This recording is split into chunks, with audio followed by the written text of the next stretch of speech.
Jolting through your land. Hello everyone, my name is Clay, and I am Terminally Nerdy.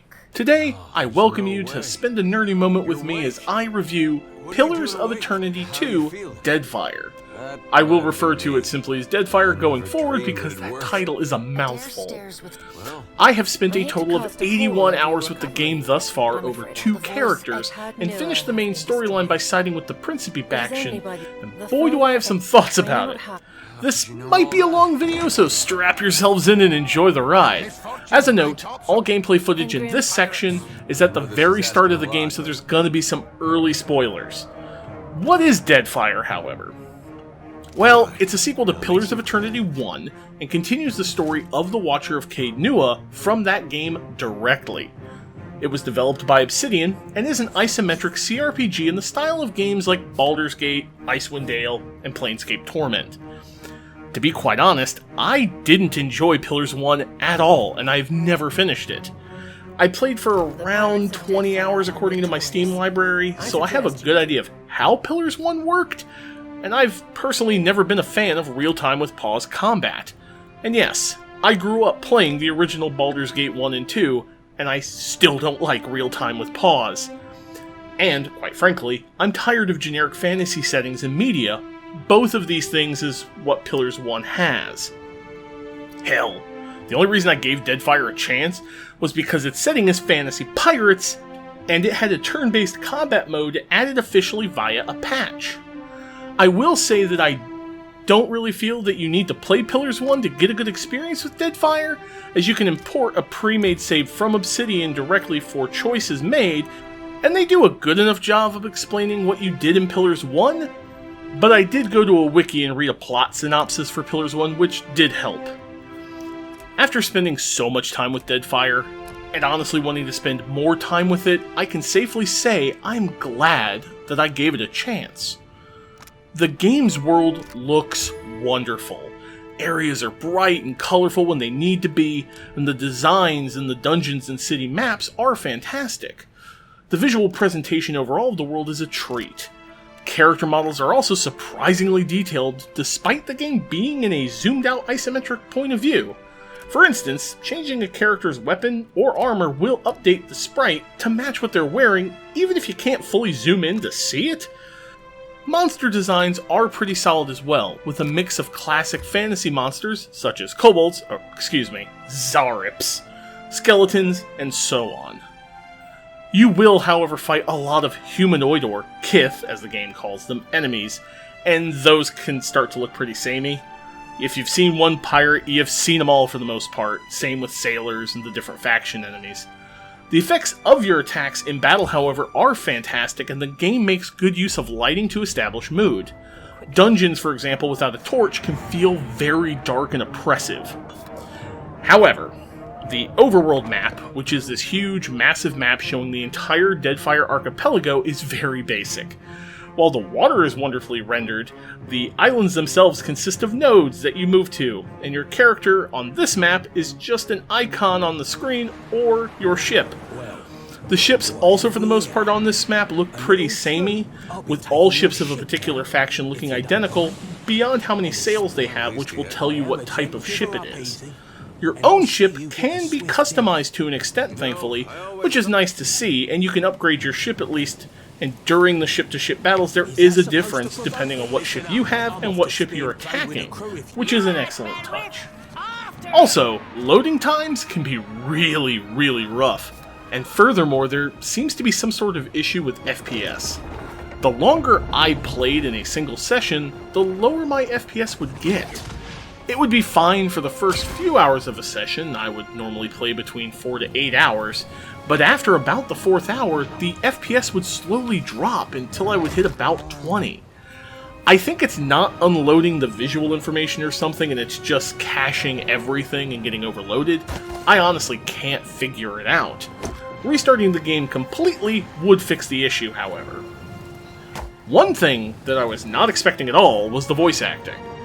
First, it's phenomenally well done, and the voice cast should be applauded. But secondly, I didn't expect the sheer volume of voice acting in the game. You see, typically in these sort of games, you only get voiceover during cutscenes or important events. However, every single piece of dialogue that a character would say is voiced in Deadfire. Now, this means that if a dialogue box has a description of an action like Seraphim smooths his fur, that part's not voiced and you still have to read it. The full spoken dialogue really helped bring me into the story, hearing the various characters randomly chat during exploration between each other and having conversations with them and the NPCs. They also interject a lot during quests, which is nice. However, during combat, they will speak a fair amount, and there's not a lot of variation here. I got real tired, real fast, of hearing Shodi go, "That was about as useful as a bump on a pickle," every time she grazed an enemy with an attack, even if she hit 6 enemies with the attack and only one of them was grazed. Also, all characters use the exact same phrases when they cast spells, which additionally gets tiresome.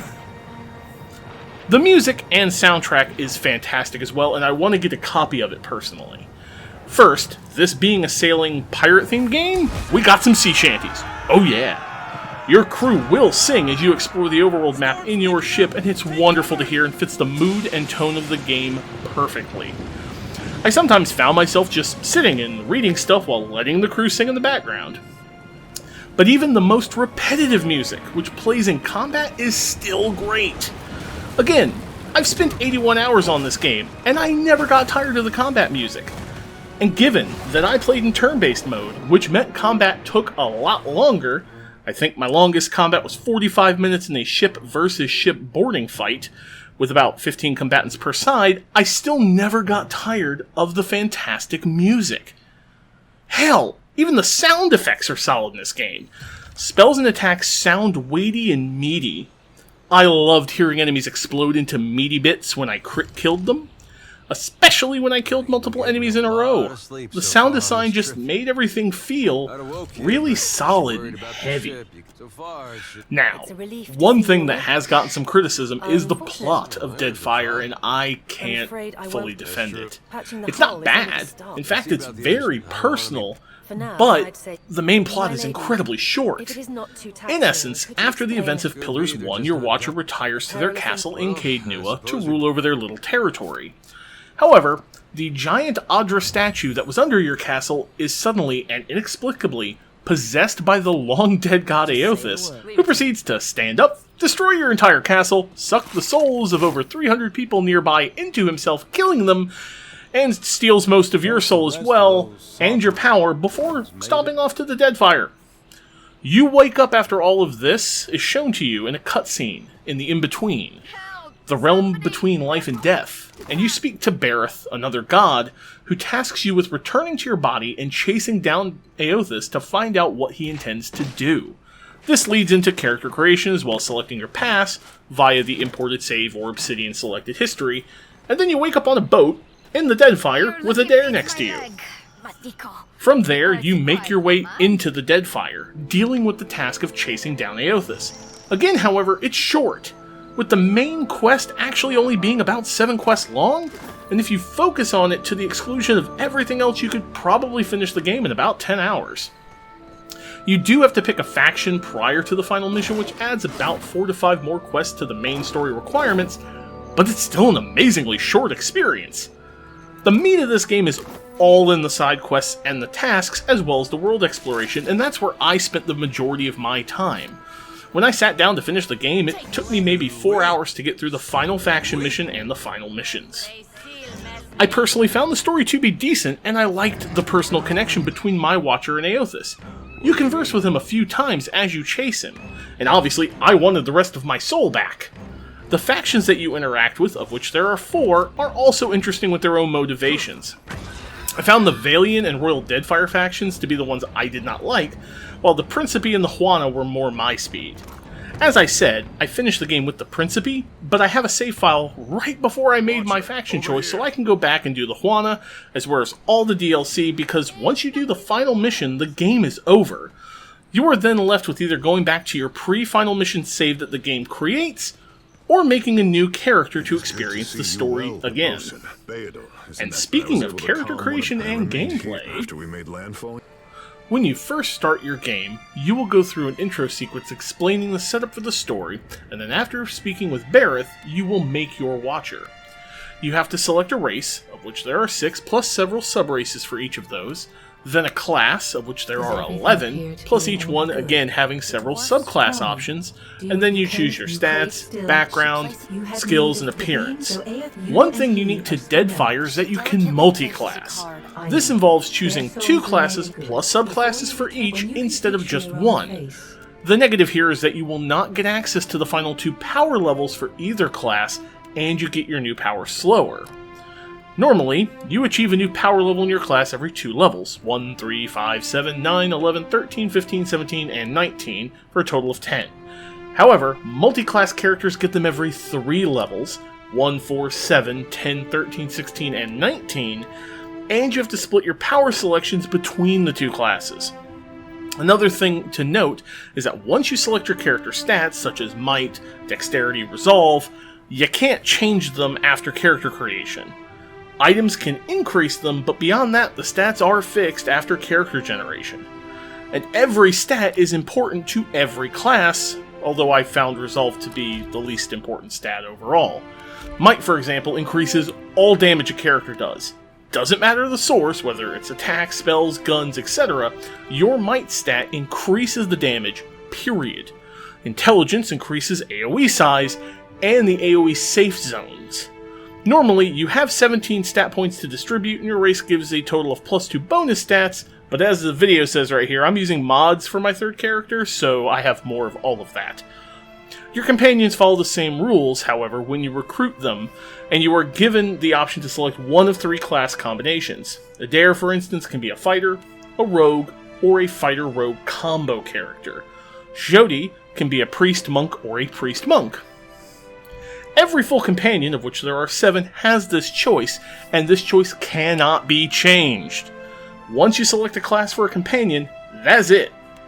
You can, however, respec your power choices at any time in a tavern for a small amount of money, so you can re-level characters if you make a mistake or don't like certain powers or skills you have chosen. There are also sidekicks in this game which follow the same rules as all of that, but they're not full companions as they don't have personal quest or dialogue interactions. You can also create custom adventurers in any tavern if you prefer to play with a full custom party. Classes are incredibly varied, and each feels distinct. I started my first run as a druid, for instance, and after about 24 hours, I found I really didn't like the playstyle, as the druid's a mix of DPS and control spells, and what I wanted was summoning and support. Turns out the Chanter class fits the bill there, and I restarted my entire game and beat it as a Chanter with the Troubadour subclass. My final party at the end of the game was Adair as a fighter-rogue, Jody as a priest, Seraphine as a barbarian, and Takehu as a druid Chanter. The sheer amount of variety in character customization and party customization is astonishing and helps with the replay value of the game. Plus, again, you can actually use mods to change how classes behave. As you can see here, my 3rd character is going to be a ranger and Chanter. The level cap is 20, by the way, although I have a mod installed that ups it to 33, which should enable me to get all power levels for every class and still get advancement as I go through the DLCs. Where do you use all these powers? Why, in combat, of course. Ship versus ship combat, however, is a weak point of the game. You do everything through a sort of dialogue system, and honestly, after trying it a few times, I found it much more effective to simply choose the boarding option when attacking an opposing ship or being attacked.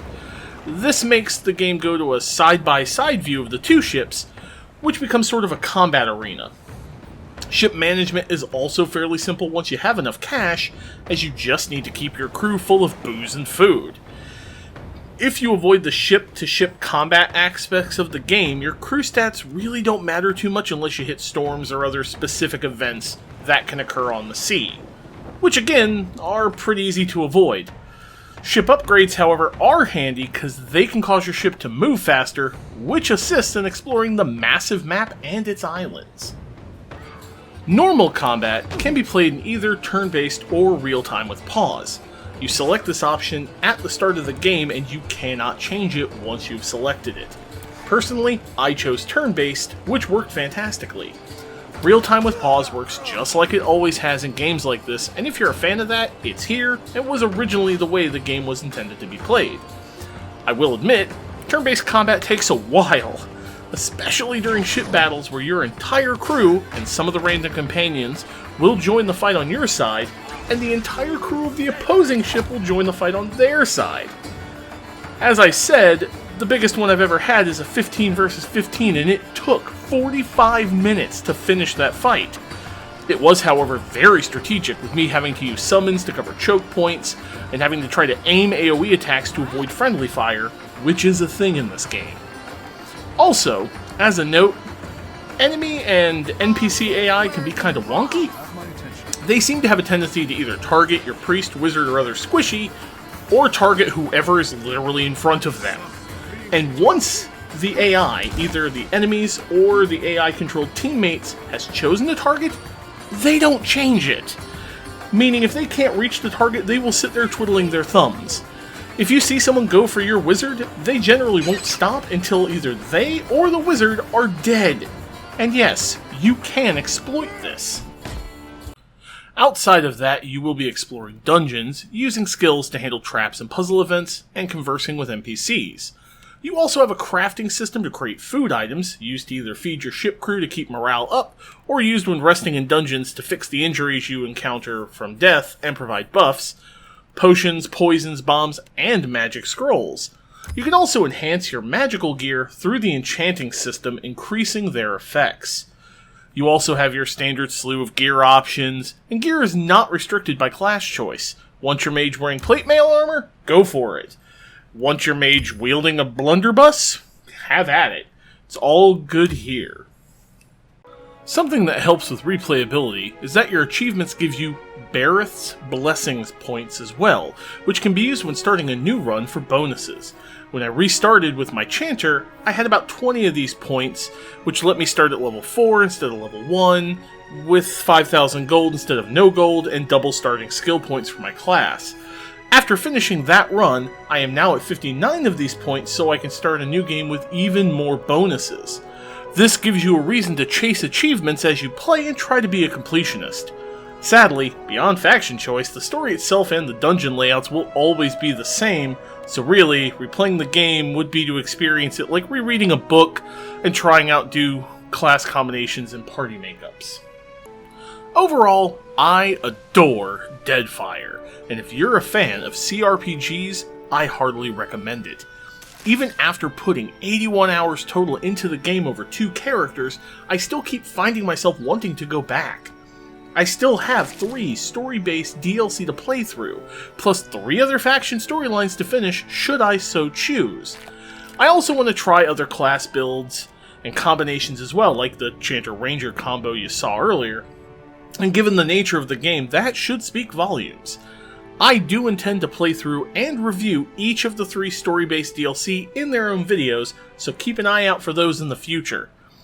Sadly, from what I've found out, the likelihood of getting a Pillars 3 in this style is low, as Deadfire supposedly did not sell well enough for Obsidian to consider making another one in this world. Personally, I think that's kind of dumb, but I also admit that I'm one of those people tired of generic high fantasy, and Deadfire is not high fantasy, but Age of Sail fantasy. I think if folks gave this game a chance, they would be surprised. Deadfire is available on Steam for $40, or with all the DLC for $60, and in my opinion, it is well worth that price. And if you can get it on sale, even better, which is what I did. Thanks for watching, everyone, and I hope to hear about your Watcher's adventures in the Deadfire Archipelago. If you've played this one, please let me know in the comments which class or class combination was your favorite. Which faction did you side with? I'd like to know. Anyway, see you on the next one. Please remember to treat each other kindly, and as always, stay nerdy. See you later.